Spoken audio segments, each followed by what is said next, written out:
D'abord, j'ai envie de dire Yaate. Yaate, ça veut dire bonjour en langue navarro.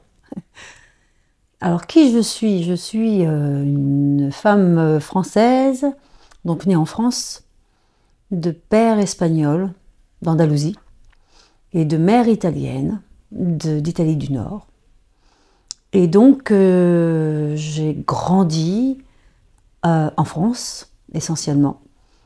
Mais nous allions souvent en vacances en Italie, donc je peux dire que j'ai une culture méditerranéenne qui fait que je suis entre la chaleur de l'Italie et celle de l'Espagne, euh, et que cette chaleur-là construit mon tempérament.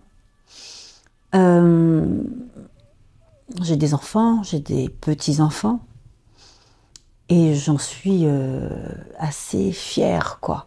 D'être grand-mère, c'est particulier, surtout par rapport au parcours que j'ai suivi depuis plus de 25 ans. Parce que j'ai rencontré les Navarros.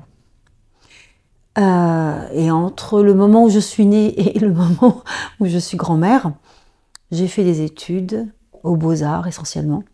J'ai appris l'art de la peinture, l'art de la sculpture, l'art de la mosaïque, l'art de l'architecture, l'art de la perspective. Et disons qu'à l'époque où j'ai fait les Beaux-Arts, c'était les Beaux-Arts de Paris.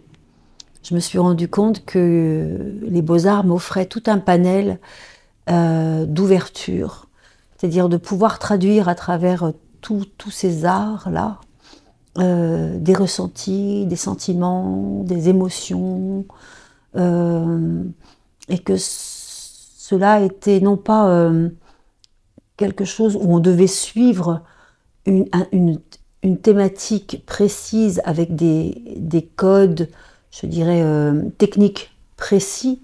Non, on apprenait les techniques, mais ensuite on était capable de traduire ce que nous ressentions par rapport aux thématiques sur lesquelles on devait travailler.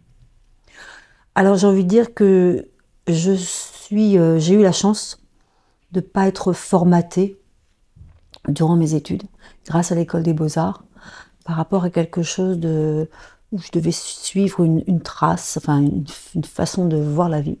Mais je dirais plutôt le contraire, quoi. L'imaginaire, le regard sur les choses que je voyais à travers les livres, mais aussi la nature, mais aussi euh, l'art, l'histoire de l'art, les musées. Voilà, j'ai grandi dans un monde parisien où il y avait toujours une possibilité pour moi d'avoir recours à la créativité par le prisme de l'art. Ensuite, j'ai travaillé dans les métiers de l'audiovisuel, essentiellement dans le cinéma, et le documentaire et le dessin animé.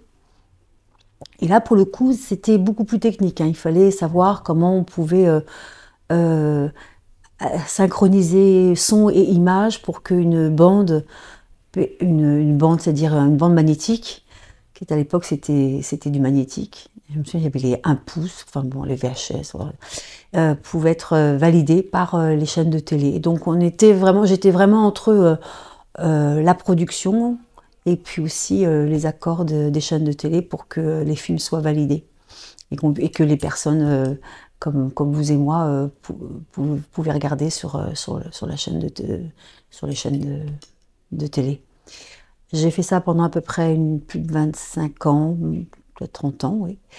Et, et puis après, qu'est-ce qui s'est passé? À force de faire beaucoup, enfin de faire des choses pour les autres, hein, de participer à, à la réalisation d'œuvres filmiques, essentiellement, eh bien j'ai voulu petit à petit, moi-même, j'ai voulu me remettre à la créativité et j'ai suivi des formations, l'aide à l'écriture documentaire, des formations qui puissent me permettre bah voilà, que si j'avais quelque chose à dire, de pouvoir mettre tout ça sur papier et qu'une fois que c'était sur papier, savoir combien ça allait coûter. Donc je mettais en place des budgets en fonction des projets que je voulais mettre en place, enfin pour moi, mes projets. Et petit à petit, j'ai commencé à faire mes propres films. Donc je suis passée assistante et directrice de production, en étant moi-même, après, au fur et à mesure, auteure et réalisatrice. Alors ça s'est pas fait comme ça du jour au lendemain, parce que voilà, il fallait gagner sa vie et d'être réalisateur de films, de documentaires. C'est pas forcément un métier où on gagne beaucoup sa vie. Mais ce qui était important pour moi, c'est de retrouver la créativité et par le prisme de l'image. Donc voilà, j'ai grandi à travers toute cette perspective, image et puis son aussi, parce que je suis aussi musicienne. J'ai appris le solfège, le piano et la guitare. J'aimais beaucoup la musique, mes parents écoutaient énormément la musique. Donc, gamine, j'ai toujours entendu la musique et mes parents m'ont toujours poussée pour que je puisse participer ou aller dans des groupes musicaux. Alors, ça a pu commencer par le rock, parce on aimait beaucoup le rock dans la famille. Et puis aussi, on aimait aussi, ma mère était très très romantique, elle est très romantique, donc on écoutait Françoise Hardy, mais aussi des chanteurs à texte comme Serge Reggiani, Léo Ferré. Voilà, donc la musique et les mots étaient aussi vraiment quelque chose qui m'a éduquée, qui m'a structurée durant mon enfance et mon adolescence. Et puis aussi, une fois que j'ai été même mère de famille, je continuais à faire de la musique.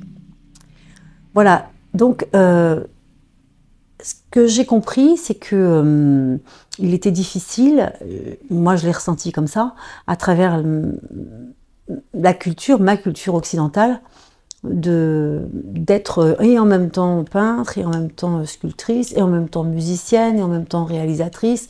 Il fallait faire des choix tout le temps, voilà, il fallait que je fasse des choix.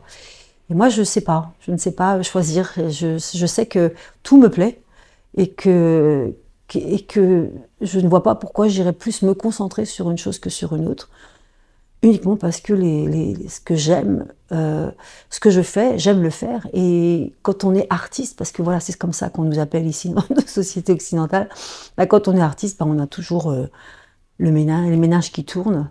Et puis moi, je suis toujours inspirée par un livre que je vois à travers une vitrine, et puis un bouquet de fleurs, et puis une belle robe portée par une jolie femme, ou une belle chemise portée par un joli garçon que je vois dans la rue.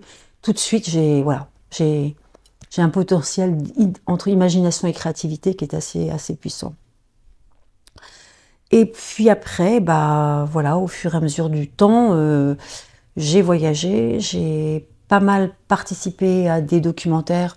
Là, c'était plutôt vers l'Afrique, participer à des documentaires autour de musiciens africains comme Doudou Ndaye Rose, qui était un percussionniste sénégalais, Johnny Clegg, voilà, mais ça c'était quand je travaillais dans la production, enfin en tant qu'assistante de production.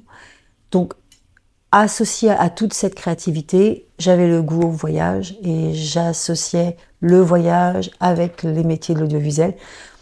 Donc voilà, je pense que j'ai eu la chance de pouvoir faire tout ça, tout en étant mère de famille et tout en étant dans l'élan de continuer, parce qu'aujourd'hui j'ai envie de continuer à faire la même chose que dont je vous parle aujourd'hui.